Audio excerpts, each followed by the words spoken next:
Hola, buenos días. Mi nombre es Ana Hervás y este es el curso Aprender a leer un cuadro que se imparte en el Centro Cultural Las Californias los lunes de 11:30 a 1:30. Lo primero que quiero hacer es saludar a mis alumnos. Hola alumnos, espero que estéis todos bien y bueno, deseando veros a todos pronto. Y sin más, voy a dar inicio a la clase de hoy. He traído un cuadro que es una pintura de Vasily Kandinsky, es una pintura abstracta, se titula En el óvalo claro, es de 1925 y podemos encontrarla expuesta en el Museo Thyssen-Bornemisza, en Madrid. Como os decía, el autor es Vasily Kandinsky y la técnica es óleo sobre cartón. Es un cuadro pequeño, mide 73 centímetros de alto por 59 centímetros de ancho. Bueno, después de las presentaciones voy a dar paso a la primera parte del curso, que es la forma que tiene el cuadro. Lo primero que vamos a ver es el formato que tiene. Vemos que tiene un formato pequeño, ya he dicho que medía 73 centímetros de alto, es un cuadro más bien pequeño, de formato pequeño, en un rectángulo de proporción áurea. Veis que he trazado un cuadrado cuyo lado sería el ancho del cuadro, el ancho del formato, y que trazando una diagonal con este ancho, que lo vamos a llamar A, ¿vale?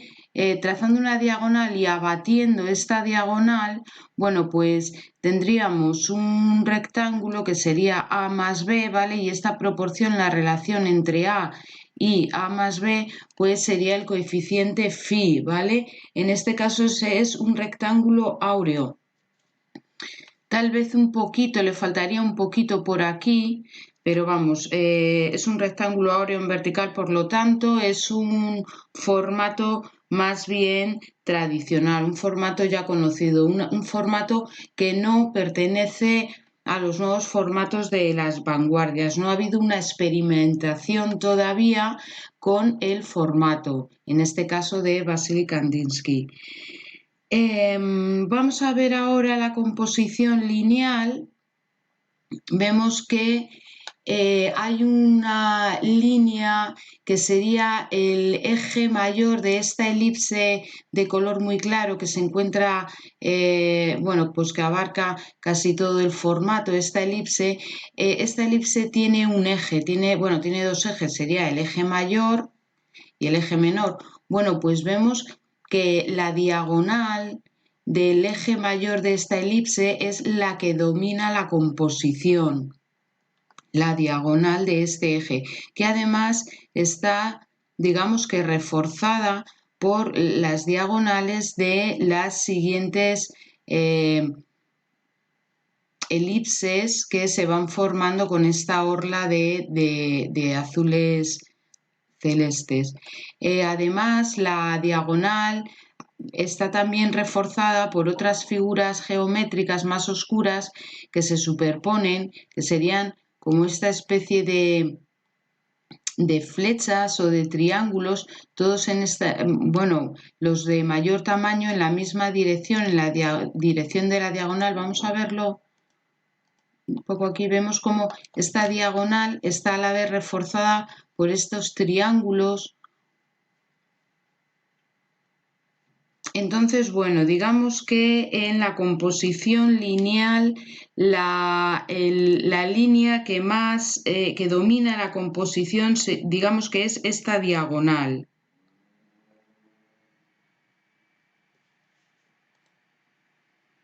En la composición de luz y color vemos que el principal foco de luz emana de la elipse, de esta elipse de color claro, por unas partes de color muy blanco, que está eclipsada al mismo tiempo. Bueno, el fondo es un azul añil, un color frío, un azul añil, sobre el que se superpone esta gran mancha de luz, este foco de luz que emana de esta elipse, que es donde está la parte más clara del cuadro que tenemos delante, que sería este color blanco, casi blanco puro. Y para contrastar esta fuente de luz tan fuerte, hay una mancha oscura que se superpone, eclipsándola de alguna manera, que sería este círculo marrón, y luego el resto de figuras geométricas negras. Entonces, bueno, se producen unos fuertes claroscuros que, que llaman mucho la atención del espectador, a lo mejor incluso en detrimento de otras partes también muy interesantes del cuadro.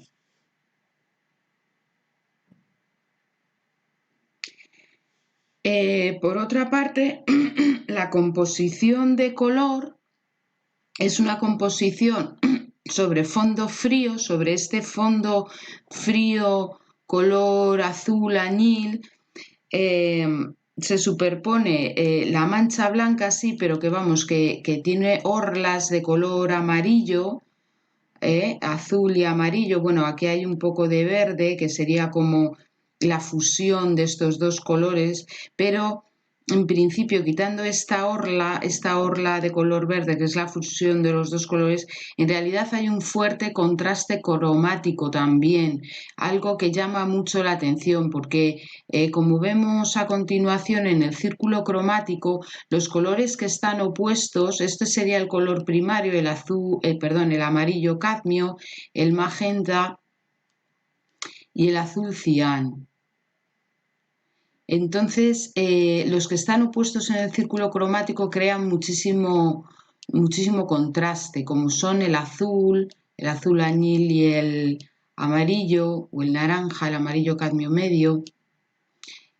Todos estos colores que están opuestos en el círculo cromático, toda la gama, crean mucho contraste.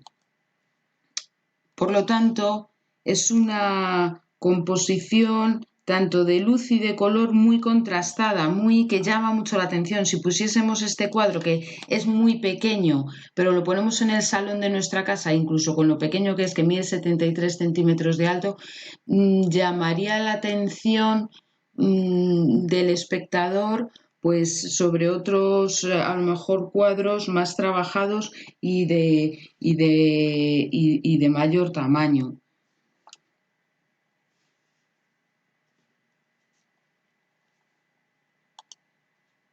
Ahora, bueno, voy a hablar un poco de la composición escenográfica. Evidentemente, al ser una pintura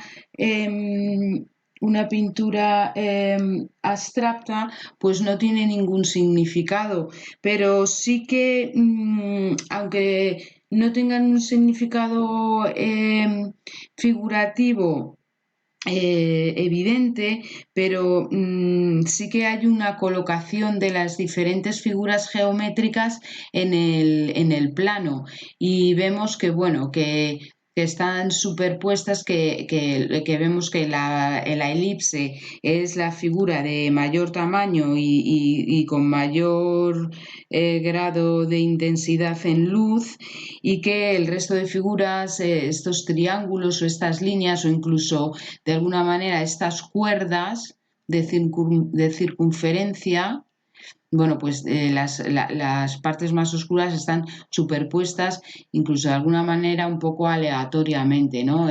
Porque sí que es verdad que este eje mayor y esta línea axial, pues sí que parece que responden un poco a lo que serían el eje mayor y el eje menor de la elipse, pero el resto de ellas pues parece que están colocadas como han caído, ¿verdad? que no tienen un significado claro ni un orden preciso. No se podría ver que hay una relación de orden entre estas figuras, sino que bueno, hay algunas que sí que están en eje axial, pero el resto han caído un poco, parece que aleatoriamente. Vemos que aquí en la parte superior izquierda hay un cuadrado con una serie, bueno, hay un rectángulo, perdón, con una serie de rectángulos de colores. Parece ser un estudio sobre la percepción, sobre cómo la percepción del color y de la forma hace que algunos rectángulos, aun teniendo la misma medida, por tener diferentes colores, pueden parecernos más grandes o más pequeños, ¿vale? Bueno, pues vemos que el tratamiento pictórico es completamente diferente, que aquí se ve una pincelada más expresiva de alguna manera, no expresiva, pero bueno, por lo menos se ve pincelada, pero vamos, que en esta parte del cuadro, pues las cintas son completamente planas. No tiene, por otra parte, como insisto en que no tiene ningún significado, o sea, puede parecer muchas cosas, pero no es nada, no es más que una mancha en forma de elipse, una mancha clara, con figuras geométricas oscuras colocadas aleatoriamente encima, o sea, no significa nada exactamente. Vamos a ir ahora a la parte del contenido del cuadro. El título del cuadro es En el óvalo claro.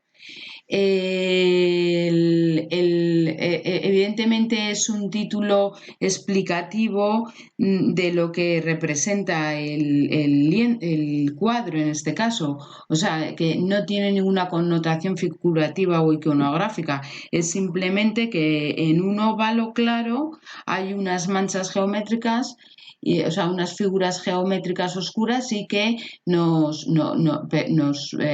fijemos un poco en estas manchas, pero vamos, que no tiene ningún significado figurativo iconográfico. La abstracción es un istmo que surge en las vanguardias históricas a principios del siglo XX y es fruto de una evolución de la disciplina pictórica. Y bueno, voy a hacer una pequeña introducción a cómo se llega desde la pintura modernista de finales del XIX y principios del siglo XX a la abstracción, que es una pintura, un género pictórico, bueno, una escuela pictórica, mismo vanguardista, que se desarrolla en la primera década, a partir de la primera década del siglo XX. Lo primero que quiero decir es que, bueno, hay un sustrato cultural, un sustrato cultural de principios del siglo XX, que, bueno, a ver, a diferencia del surrealismo y del futurismo italianos, bueno, del surrealismo francés y del futurismo italiano, que son movimientos programáticos, como ya habíamos visto con Joan Miró y con Dalí. Tenían manifiestos publicados y tenían integrantes que podían ser incluso expulsados del grupo. Pues en la primera mitad del siglo XX surgen otro tipo de movimientos, de ismos, que son movimientos no programáticos que no plantean una actitud concreta y homogénea para todo el grupo, sino que son grupos en los que tienen cabida artistas de diferentes tendencias estéticas. Uno de estos grupos se desarrolla en Múnich en torno a la publicación de una revista que es de Der Blauer Reiter, el jinete azul. Bueno, es un grupo artístico que, como ya os digo, aglutina artistas de diferentes tendencias, pero bueno, lo que más hay es expresionismo alemán. El expresionismo es una pintura posmodernista que cambia los colores, o sea, que por ejemplo, ponen la hierba azul y todo el mundo sabe que la hierba es verde, pero la ponen azul porque con ese color quieren expresar algo. O por ejemplo, ponen el cielo rojo. ¿Por qué lo ponen rojo? Porque con el color del cielo quieren expresar algo, por eso se llaman expresionistas. Hay dos tipos de expresionismo, uno es el francés, que es más bien un poco pesimista, y luego está el expresionismo alemán, que es más bien optimista. Bueno, pues a partir del expresionismo alemán, que es optimista, pero que también le cambia el color a las cosas, porque los colores expresan, surge este grupo que es le vamos a llamar el jinete azul, ¿vale? Pero es en alemán, Der Blaue Reiter. Pero como no pronuncio muy bien el alemán, pues lo vamos a llamar el jinete azul, ¿vale? Surge como hacia 1904 ya había un grupo de artistas posimpresionistas y neoimpresionistas.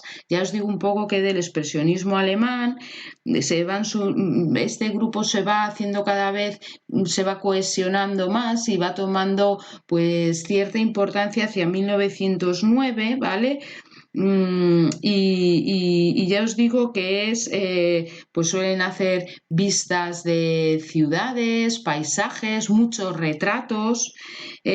Algunos de esos, este sería la portada de un almanaque, ¿vale? De un almanaque que publican en 1912. Está ilustrado por Vasily Kandinsky, que es el artista que hoy nos ocupa, y por Franz Marc. Franz Marc nace en 1880, fallece en 1916, veis que fallece en la Primera Guerra Mundial, porque este grupo, aunque es bastante cohesionado, no homogéneo, no como los surrealistas, por ejemplo, que son muy homogéneos, está muy cohesionado, pero bueno, termina disgregándose al final de la Primera Guerra Mundial, donde no sé si he terminado diciendo que fallece Franz Marc. Franz Marc. Uno de los integrantes de este grupo es Jawlensky. Es un pintor ruso que se traslada a Múnich, y allí conoce a Kandinsky y bueno, se convierte en uno de los impulsores del nuevo arte. Como os digo, estoy haciendo esta pequeña introducción de cómo surge, ¿vale? La pintura abstracta, cómo se emancipa la pintura de la forma, pues se va emancipando un poco en estos primeros pasos, ¿vale?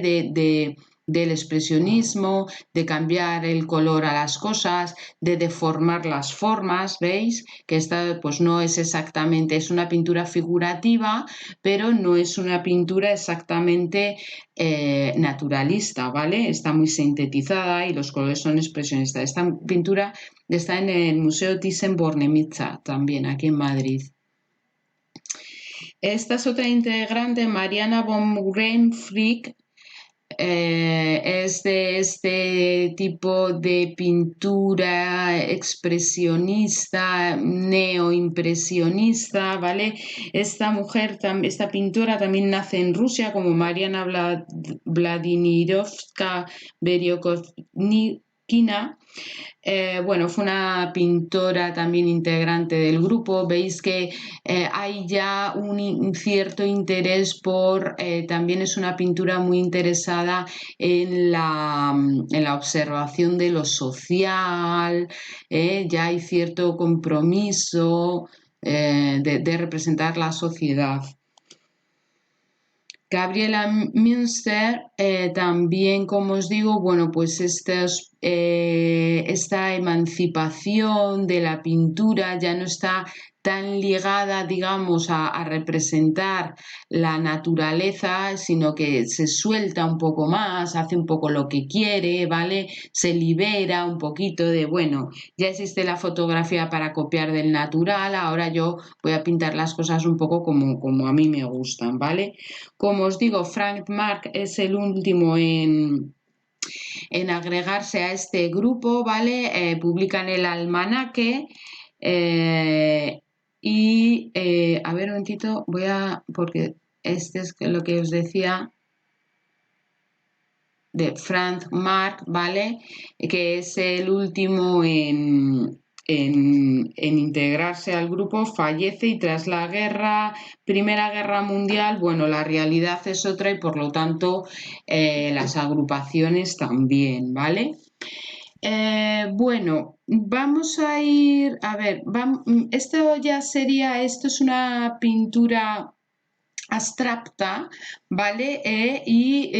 Vemos que hay un salto, ¿no? Un salto sobre todo, ya no solo en los colores, porque estos colores de tinta plana, por ejemplo, ya los habíamos visto en Joan Miró o también en Piet Mondrian, ¿vale? Pero lo que vemos aquí es que falta la figura, ¿no? La figura que ya nosotros entendemos que tiene un significado. No hay una mesa con cuatro patas, sea cual sea la forma de la mesa, no hay nada que nos remita a que aquí hay una figura que nuestro cerebro nos aporte un significado, ¿no? Bueno, la pintura abstracta, como os digo, es aquella cuya composición se basa en una combinación de líneas, formas y colores desvinculada de cualquier significado o connotación figurativa o temática. El análisis de la obra de arte suprime el capítulo de iconografía de carácter figurativo. O sea, no nos tenemos que aprender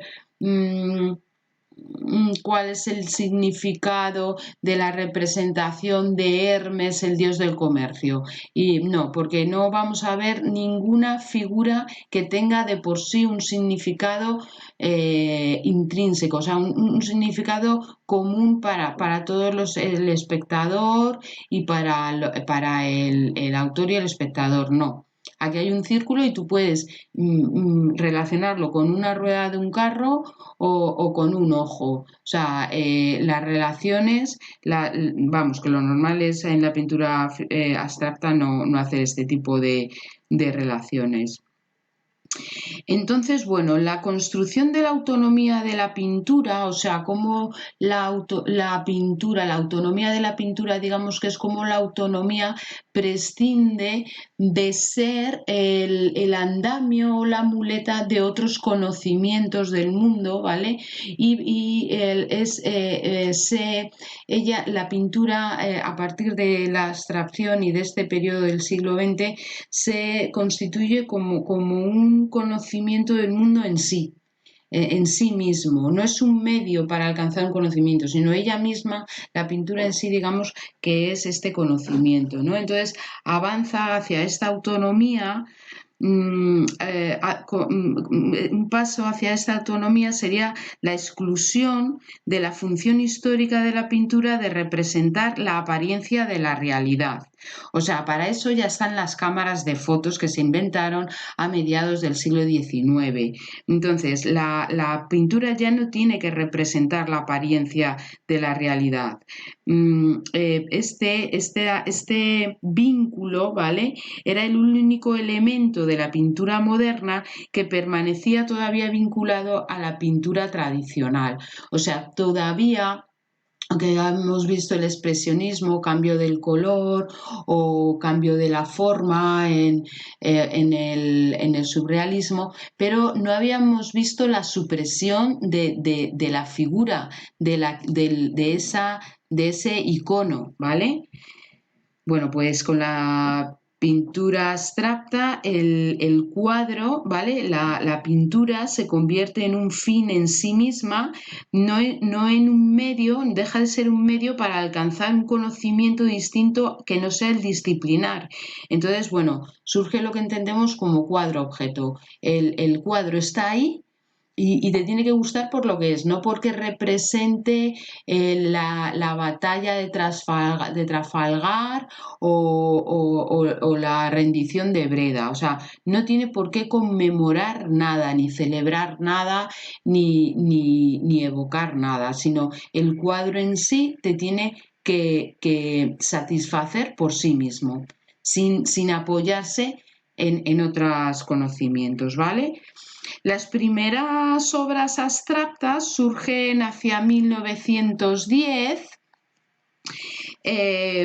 cuando pintores del fauvismo, ¿vale? El fauvismo no hay que confundirlo con el expresionismo. El fauvismo utiliza también colores muy brillantes, ¿vale? Es la saturación del color, es un movimiento, bueno, es una escuela postimpresionista, pero los colores son los que son, o sea, el cielo es azul, aunque sea un azul muy brillante, muy brillante, muy brillante, pero el cielo es azul, eso es fauvismo. El cielo rojo es expresionismo, ¿vale?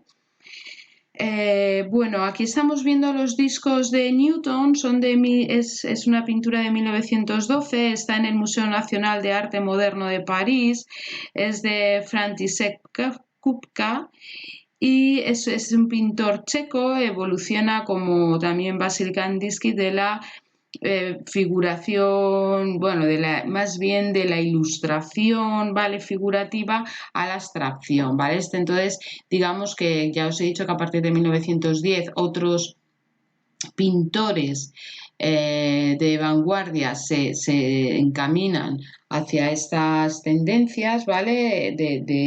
De las formas, de la pintura por la pintura, del color por el color, ¿vale? Mirad otros ejemplos, por ejemplo.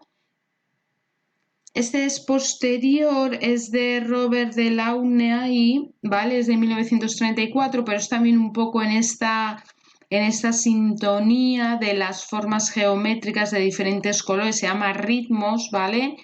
Y como una misma forma geométrica con la misma combinación de colores, bueno, pues estos estudios de cómo superponiendo unos colores con otros puede dar una sensación, una percepción, o sea, se percibe de una manera u otra. Los sentidos, pues, pueden confundir en este caso, pero vamos.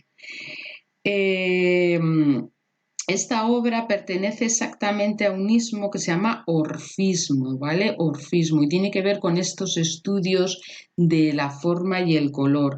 También fue importante porque Robert Delaunay hizo también otros estudios junto con su mujer Sonia Delaunay sobre otro ismo que es el simultaneísmo, y bueno, son pequeños estudios muy específicos dentro de lo que es la forma y el color, aquello que empezó Piet Mondrian por esta época.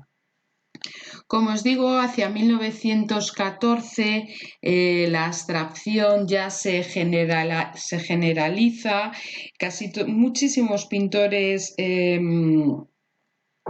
hacen pues sus pequeños pinitos en este ismo de la geometría, de la pintura, de la forma, omitiendo siempre el significado, ¿no?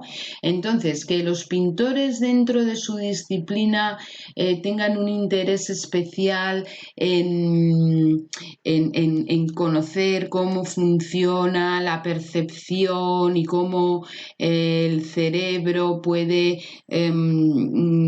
percibir los colores y la forma de diferente manera según estos se asocien, pues claro, nos puede parecer muy interesante, ¿verdad? Lo que parece más interesante todavía es cómo la sociedad, una sociedad prácticamente todavía decimonónica, ¿no? Porque en 1910, bueno, estamos en los años del Charleston, prácticamente estamos entrando en los años del Charleston, pero cómo esta sociedad es capaz de asimilar esta pintura, cómo las personas, cómo la burguesía compra cuadros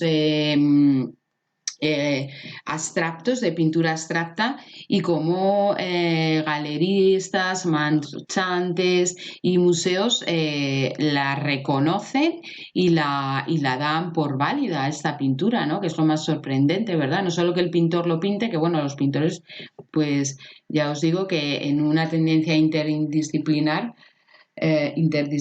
pues pueden, pero bueno, pues este es un relato que, para darle una explicación, que he construido, que parece ser que estas formas tan geométricas, de líneas tan depuradas, de colores de tintas tan planas de tintas tan planas y de colores tan brillantes, parece ser que tienen una relación con el diseño industrial, con el diseño de objetos para su fabricación industrial, que surge en el siglo XX.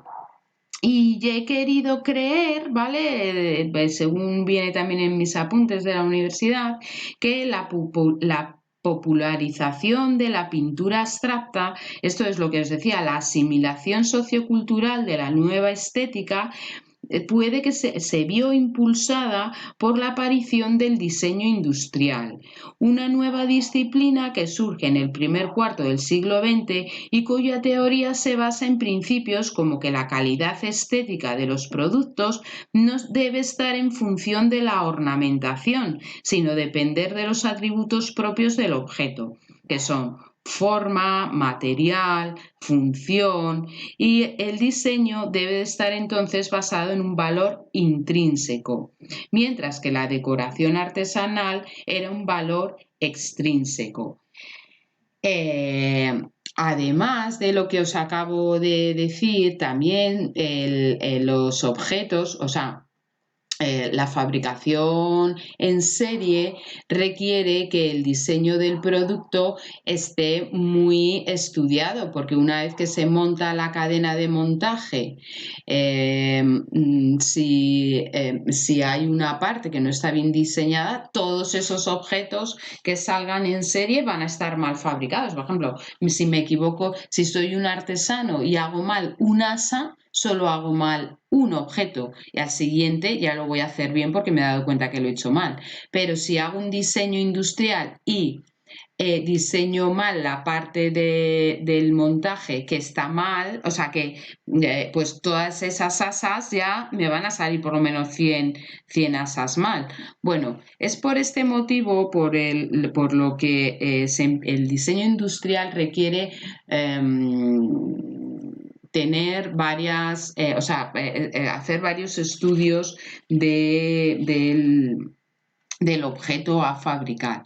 Además, se le presta mucha atención porque, bueno, a partir de políticas que estaban surgiendo en la época, como el socialismo soviético, daros cuenta que la Bauhaus tiene muchos profesores que vienen del constructivismo ruso, de la URSS, o sea, es un ismo también de las vanguardias, el constructivismo. Entonces, bueno, empiezan también diseño industrial también requiere unas líneas muy depuradas, unas formas muy racionales, ¿vale? Digamos que lo que se empieza a surgir sería, digamos, la estética de la máquina, ¿no?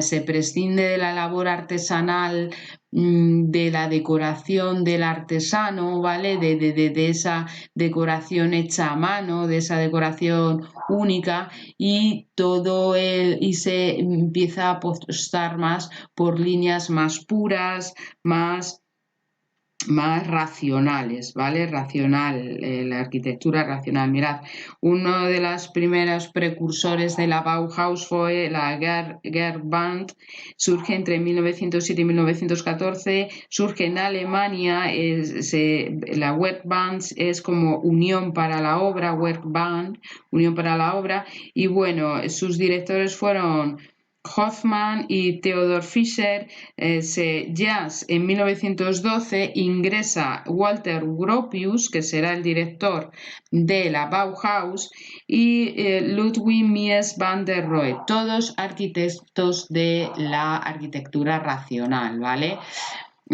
Paralelamente a este movimiento de la de la Bauhaus surge el movimiento Stich, ya habíamos hablado de él, es también un movimiento, Stich significa el estilo, ¿vale? En holandés, es un movimiento que abarca el arte, arquitectura y también un poco el diseño.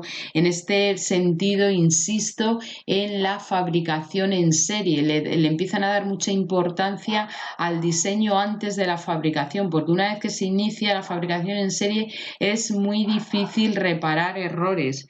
Entonces, bueno, la estética del Stich, ¿vale? Que es lo de Piet Mondrian, de donde surge Piet Mondrian, como vemos en esta composición oval de 1913 en el Jetman Museo en La Haya, ¿vale? Pues es también un desarrollo, o sea, un proceso creativo muy racional, muy que celebra mucho la máquina, ¿vale?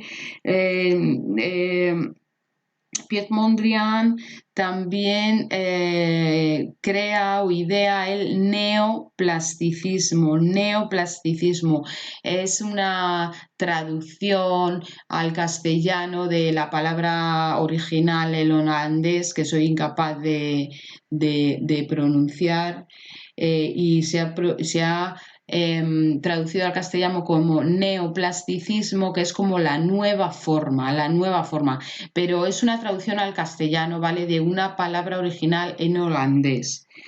El neoplasticismo, que es básicamente esto que estamos viendo, las nuevas formas un poco basadas en la máquina, en la sintetización de las formas, sintetización del color, ¿vale? Tintas planas, colores brillantes, ¿vale? Y todo esto como en oposición a los caprichos de la naturaleza. Mirad, lo que os decía de las asas de los objetos, también los muebles se empiezan a fabricar en serie. Esta es una de las primeras sillas también sacadas de estos diseños, ¿vale? De arquitectos, se empiezan a dedicar al diseño de muebles, ¿vale? Este es de Holanda, del estilo de Holanda, ¿vale? Pero el diseñador es Gerry Rietveld, ¿vale? Es un diseñador de muebles, pero de muebles hechos en serie, ¿vale? De los primeros y muy bueno, ¿vale?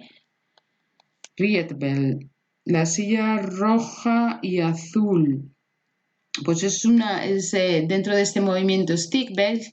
Los colores, las superficies lisas y brillantes, formas puras, geometrización al fin y al cabo, ¿vale? Holanda, ya hemos visto la Bauhaus. Bueno, este es Paul Klee y también en esta estudio de las formas y el color que ya habíamos visto en composición oval de Piet Mondrian, pues en Stich, ¿vale? Que es esta escuela del diseño y de la geometría de Holanda, ¿vale? Pues bueno, pues un nuevo estudio más, se llama Armonía de Azul y Naranja, Armonía con H, sí, y es de Paul Klee, muy bueno también, ¿vale? Asocia figuras geométricas a los colores y bueno, también hace círculos. Pero vamos, he traído este cuadrado que es unas composiciones muy parecidas, por ejemplo, a las de Piet Mondrian y en el mismo estilo. Ver cómo un rectángulo nos puede parecer, lo podemos percibir de unas maneras, ya tenga un color o otro. Como todos estos rectángulos, aun siendo iguales, no nos parecen lo mismo, ¿vale? Hay que quedarse un rato mirándolos para entenderlo, para percibirlo tal y como lo pensaba Paul Klee. Y bueno, la Bauhaus, ¿vale? Que todavía quedan ecos de la Bauhaus, pues la Bauhaus es un experimento, ¿vale? Que surge a partir de la Werkbank, esta de la que os hablaba, ¿vale? Bueno, es creada por Walter Gropius, ya os digo que en 1912 Walter Gropius entra World Bank y digamos que absorbe toda esta nuevo programa que aquí entendemos muy bien por por la ILE, en la Institución Libre de Enseñanza. Bueno, pues la Bauhaus es una cosa así como por el estilo, es como un programa de renovación del aprendizaje a través de la práctica y también muy influenciado por las nuevas formas, estas nuevas formas de las que os he hablado hasta ahora, ¿vale? Del STIG, de las formas depuradas geométricas que ya conocemos también. Bueno, pues la Bauhaus lo que hace es ponerlo en marcha. Crea una institución, bueno, en principio es una escuela de artes y oficios, ¿vale? Que forma en sus talleres a este nuevo tipo de artesano, artista, colaborador con la industria y la artesanía, que además domina la tecnología y es como el antecesor del diseñador industrial, ¿vale? La Bauhaus pasa por varias etapas. La primera es con su creación por el arquitecto Walter Gropius en la ciudad de Weimar, en Alemania. Tiene un primer periodo, o sea, la Bauhaus se crea por Walter Gropius en 1919 y la cierran los nazis en 1930. Y entre medios pasa por 3 etapas asociadas a 3 ciudades de Alemania, por la que va teniendo que, digamos, trasladarse por las circunstancias de la Alemania de la preguerra, de la entreguerras, ¿vale? Entonces digamos que el primer periodo es este que os digo, de 1919 a 1925, es una especie sostiene a través de su director Walter Gropius una teoría que suprime las barreras de la artesanía, el arte y la industria.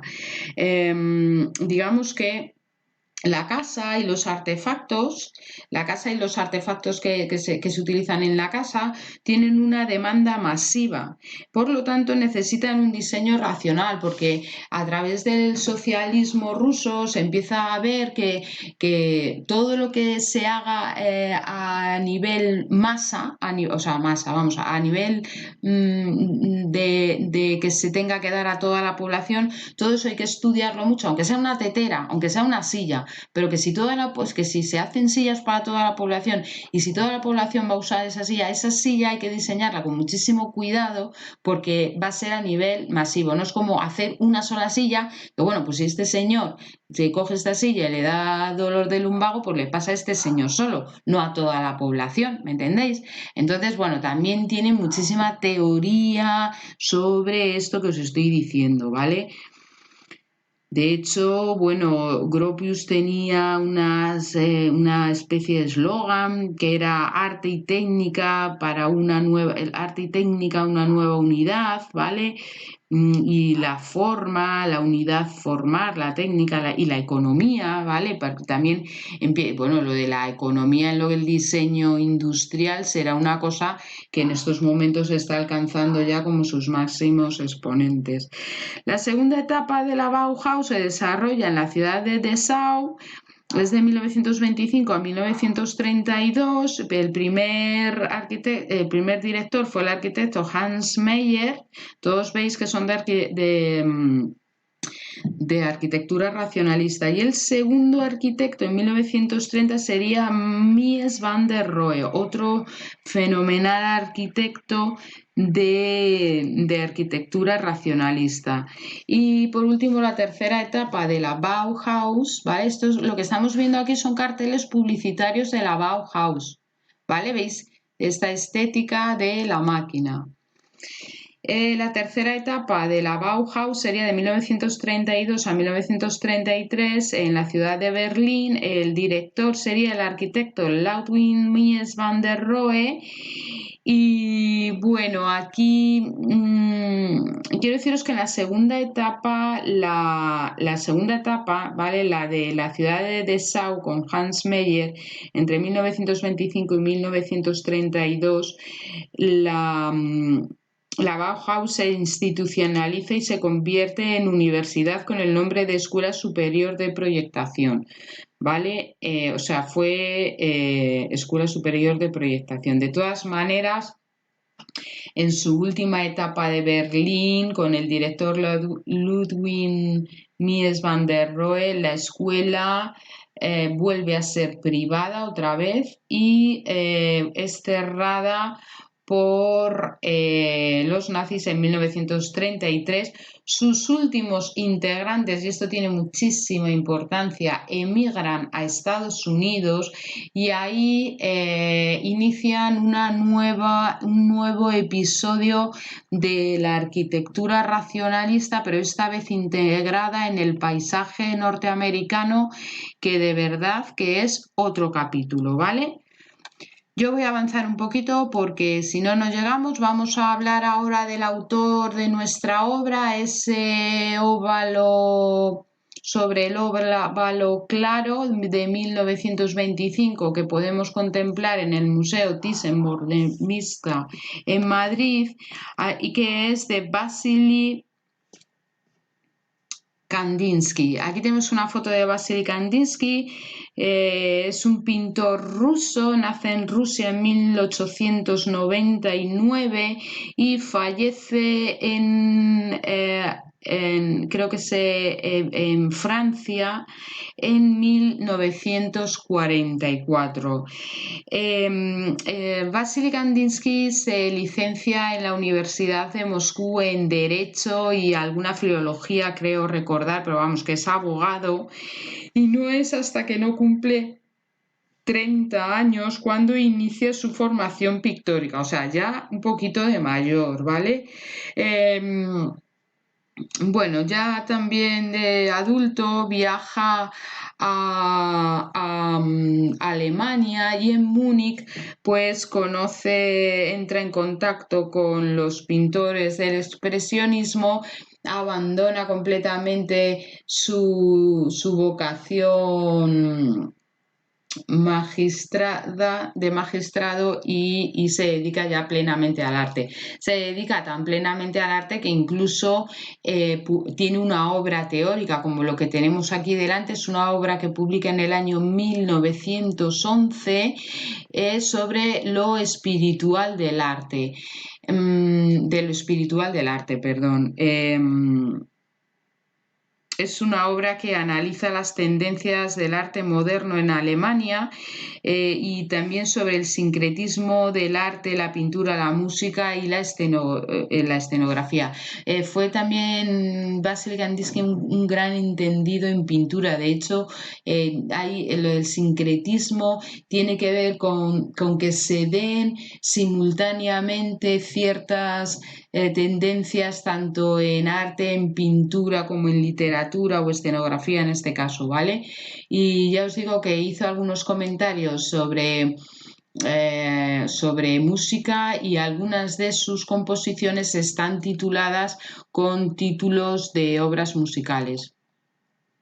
Bueno, es esta otra publicación de Vasily Kandinsky, ya es muy posterior, es del año 1926. Vasily Kandinsky pasa por diferentes periodos, como ya vamos a ver, por diferentes estilos pictóricos, ¿vale? Entonces, bueno, no tiene mucho, son, digamos, evolutivas, ¿vale? Hay que leerse primero de lo espiritual en el arte y luego, posteriormente, en 1926, ya imbuido completamente en lo que es la pintura abstracta, ¿vale? Sobre todo la abstracción geométrica basada en el constructivismo ruso, pues ya nos leemos todos Punto y línea en el plano 1926, ¿vale?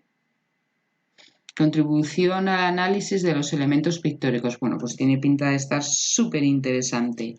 Vamos a ver un pequeño resumen de su evolución pictórica. Como ya os digo, empieza a tomar clases aproximadamente con 30 años.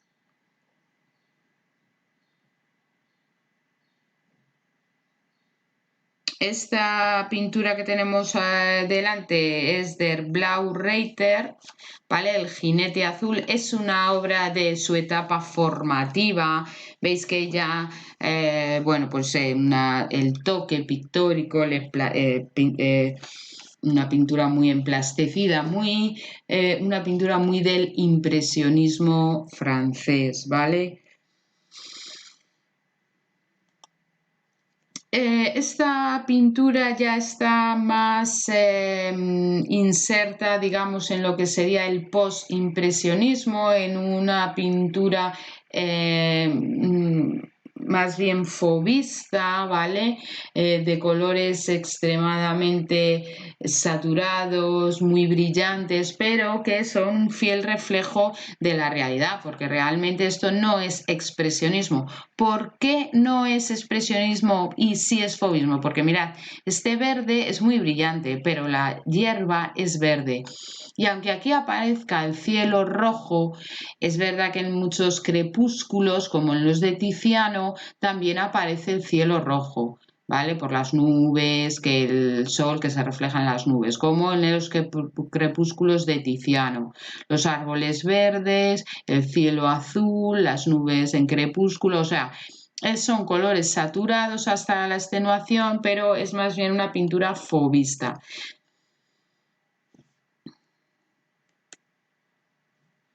Esta sería de esta primera, este cuadro, este boceto para composición segunda de 1909, veis que solo ha pasado un año, ¿vale? Pero ya vemos que cada vez hay más desvinculación, más emancipación de la forma. Ya le da un poco igual a Vasily Kandinsky un poco que esto tenga una forma, que estas cabecitas sean más redondas o más triangulares. Ya busca una composición en su conjunto, no le da igual que las manitas tengan 4 dedos o que no se sabe muy bien, se va emancipando poco a poco de la forma, se deja fluir, no tiene un interés en una descripción minuciosa de ningún elemento. Esta digamos que sería su primera acuarela abstracta en este sentido, un poco en evolución a este boceto que hizo en 1909, en esta desvinculación de la forma, pasa a esta primera acuarela abstracta que podemos ver en el Centro Georges Pompidou en Francia. Bueno, pues es una desvinculación total de la forma, ¿vale? No hay ningún significado, no hay ninguna figuración, una representación de la realidad. Ha dado ya por fin el paso, ese pequeño paso, ¿vale? Que no es nada para el hombre y mucho para la humanidad. Esta es la primera acuarela abstracta de Vasily Kandinsky.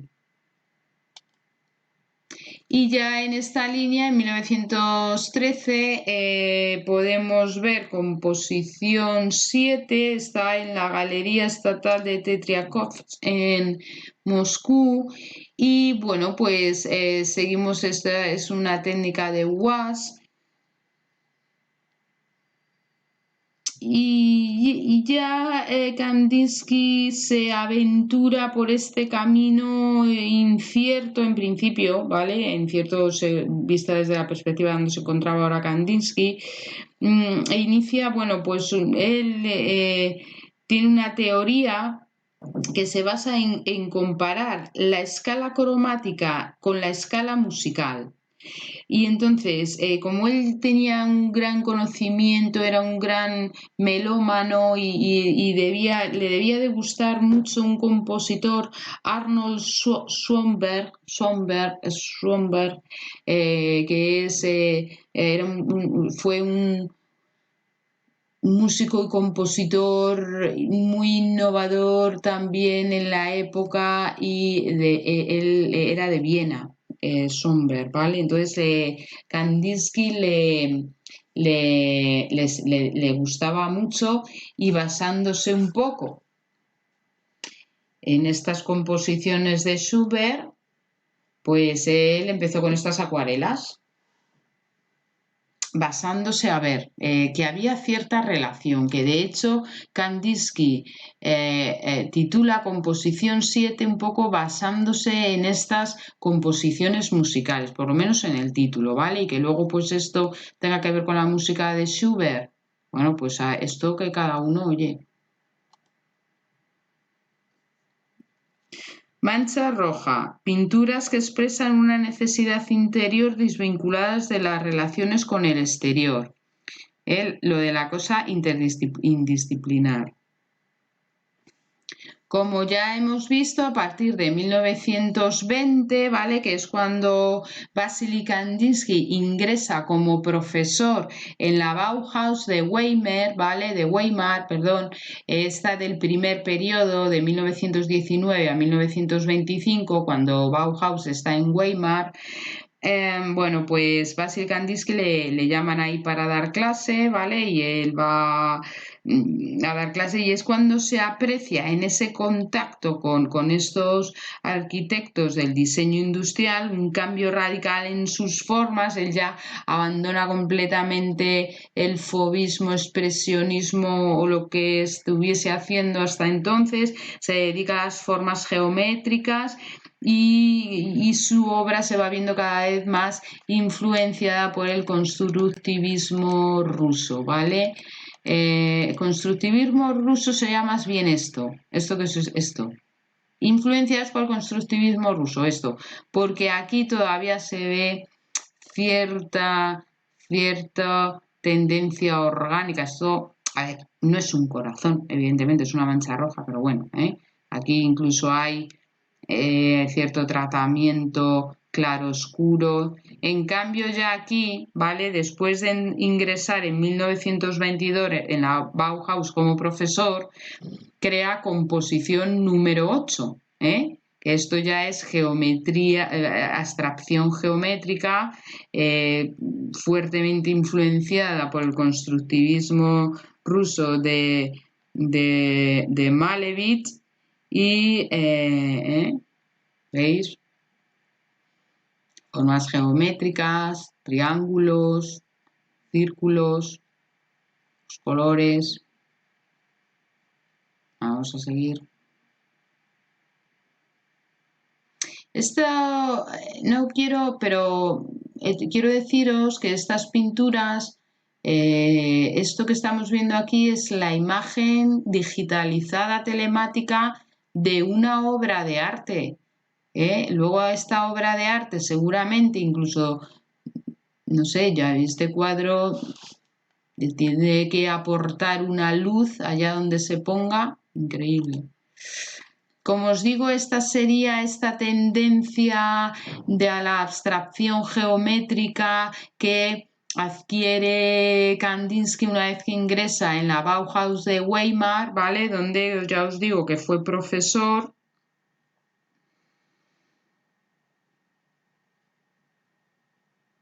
Esta obra está en el Centro Georges Pompidou de París, en el blanco 2, ¿vale? Veis otra vez cómo titula las obras como si fuesen piezas musicales.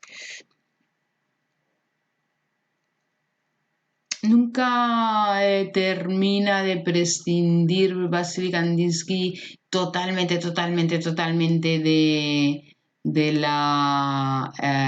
del claroscuro, ¿verdad? Siempre, aunque intenta, parece que son tintas planas, pero no son tintas planas como las de Piet Mondrian, ¿verdad?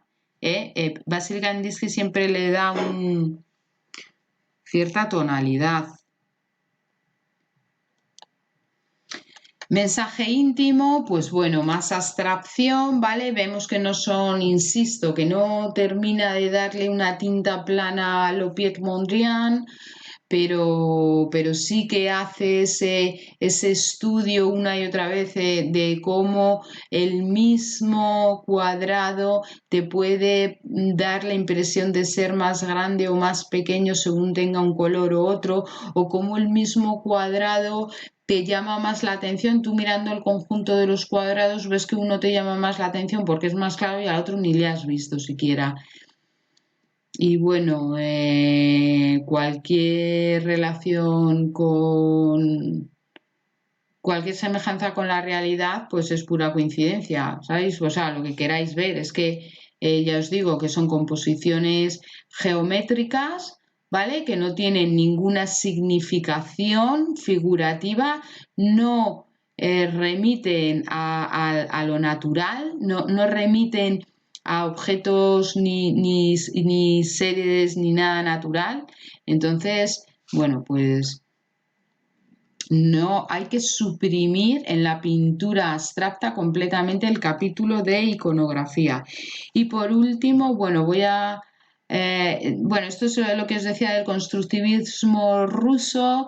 Este es Malevich, ese cuadro blanco sobre fondo blanco. Es otro de los sismos, ¿vale? De las vanguardias, el constructivismo ruso.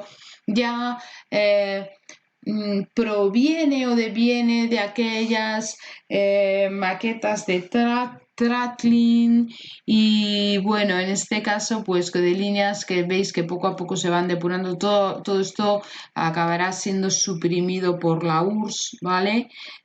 Con los realismos sociales, que por supuesto es otra vanguardia.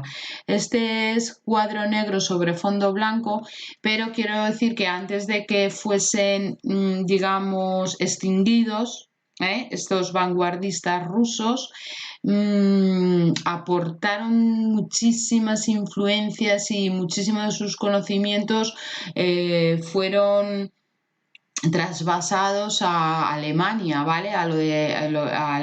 Al proyecto de la Bauhaus alemán. Entonces no se perdió, no desapareció del todo, sino que se transformó y de la Bauhaus alemana a Estados Unidos. Entonces, bueno, todos esos avances del constructivismo de Malevich no desaparecieron.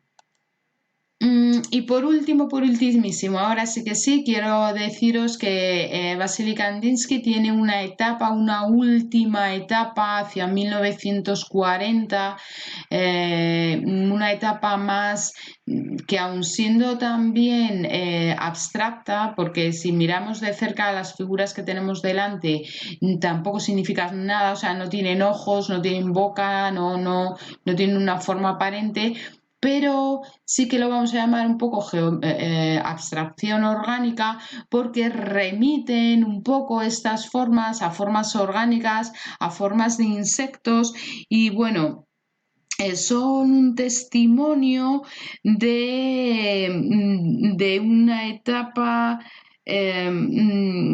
basada en bueno, son testimonios del interés de Kandinsky por las ciencias naturales, la zoología y la botánica y su función de crear álbumes y su afición, disculpadme, y su afición de crear álbumes con imágenes de insectos recortados de revistas científicas que utilizaba como fuente de inspiración para sus obras.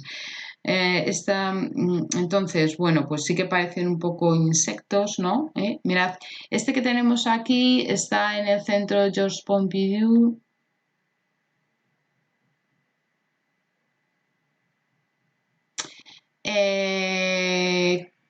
A ver. Creo que, bueno, por último, vale, pues veis que tienen un poco forma, un poco orgánica, pero que siguen siendo desde luego formas muy abstractas sin ninguna significación concreta. No quiero entreteneros más. Sin más, me despido. Espero que os haya resultado bueno, que os haya resultado agradable la clase, sobre todo esta pequeña introducción a la abstracción que es bastante difícil de entender para ciertas personas y por último, antes de terminar la clase, insistir un poquito en el tema de cómo, por una parte, ha habido un camino de abstracción en la pintura por parte de los pintores a través de ese gusto interdisciplinar, pero que luego también ha habido como una especie de preparación del espectador, preparación del público o incluso del comprador a través de esa de ese diseño industrial de objetos de uso cotidiano que ya de por sí se fueron haciendo con esta pureza de líneas, ¿vale? Bueno, ya sin más me despido. Hasta la próxima clase y espero que os haya resultado muy interesante, al igual que a mí. Y quiero deciros que, bueno, que miraremos un poquito más esto de la pintura abstracta para no dejarnos cositas en el tintero. Que paséis una felicísima semana y un saludo para todos.